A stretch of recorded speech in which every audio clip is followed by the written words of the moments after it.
I know that so many of you may feel a bit overwhelmed when you are giving your answers in the IELTS speaking section. You make sure that you need to look at the examiner when he is asking you a question and when you are giving an answer. Make sure you sit up straight. Remember that it's only an 11 to 13 minute speaking test. You need to tell yourself this mentally, or else, believe me, you will walk in there nervous as heck, and you don't want to do this. Trust me, if you are able to remain confident, this will help you so much because you will be able to speak more clearly and you will be able to think of ideas a lot better than feeling nervous and you're stuttering like crazy. So remember that this 10-day study plan has worked for thousands of my students, and I guarantee that it will work for you if you are able to stick to it. So there are 3 different parts in the IELTS speaking section. In part 1, the examiner is just trying to get to know you. It's a very casual discussion between you and the examiner, where he will ask you about your living arrangements, your family size, what you like to do for fun. You need to make sure you keep your answers simple. Don't try to use difficult vocabulary words you are not familiar with, because if you use it in the wrong context, this will hurt your band score. You need to make sure you use words, simple words, and just respond to the examiner, and keep your answers to only 3 sentences maximum.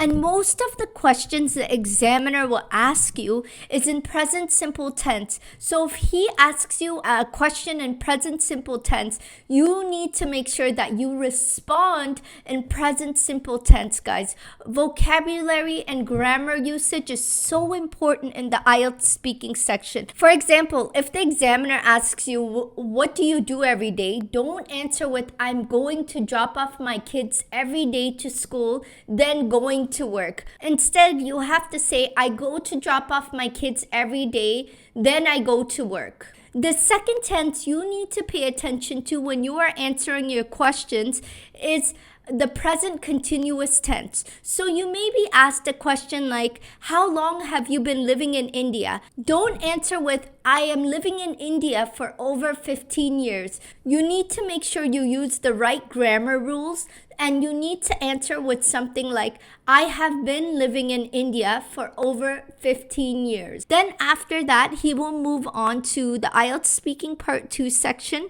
Part 2 is a bit more challenging because he will give you a question with 3 or 4 supporting questions that relate to the same topic, and he will give you 1 minute to prepare for your answer to speak for a full 2 minutes. So you need to make sure that you are able to jot down ideas of what exactly you are going to talk about for the full 2 minutes. While you are preparing your answer for this 1 minute, keep the tenses in mind and how exactly you are going to answer the questions. Make sure you double check the question to get an idea of what tenses it is using, and make sure you respond with the same tense in your answer. If the examiner asks you a question like, what type of job would you like to work in the future? Remember, the question he is asking you is about the future. You want to make sure that you use the right tense when you are giving your answer for this question. So if I were to ask you,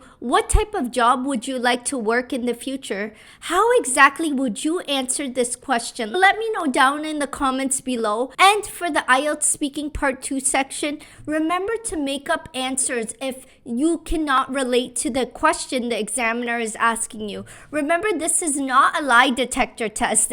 You are able to make up answers if they don't relate to you. So give an answer that will help you score a high band. And guys, for the IELTS speaking part 2 section, if you are not sure how exactly to take advantage of the 1 minute the examiner gives you to prepare your answers, make sure you check out my description box down below, because there is a special method you need to use to be able to take advantage of this 1 minute. So in IELTS speaking part 3, it's also a discussion between you and the examiner, but the examiner will ask you about a comparison, a prediction, or your opinion on something. So you need to make sure that you know how to answer these 3 types of questions, which are predictions, opinions, and comparisons.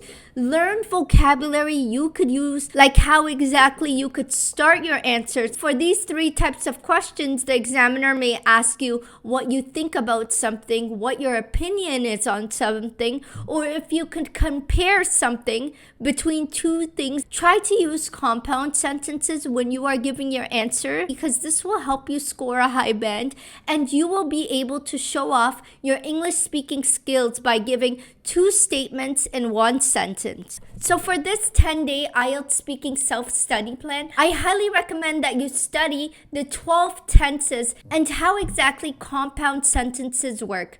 I've simplified this for you. Check out my description box down below, where you are able to download the 12 tenses with examples of each tense to get an idea of how exactly you should be using these. And now that I've discussed the importance of using compound sentences in your IELTS speaking answers, make sure you check out this video up above of an IELTS speaking mock test I have done with a native English speaker, so you could get an idea of how you can sound fluent and how you could answer your questions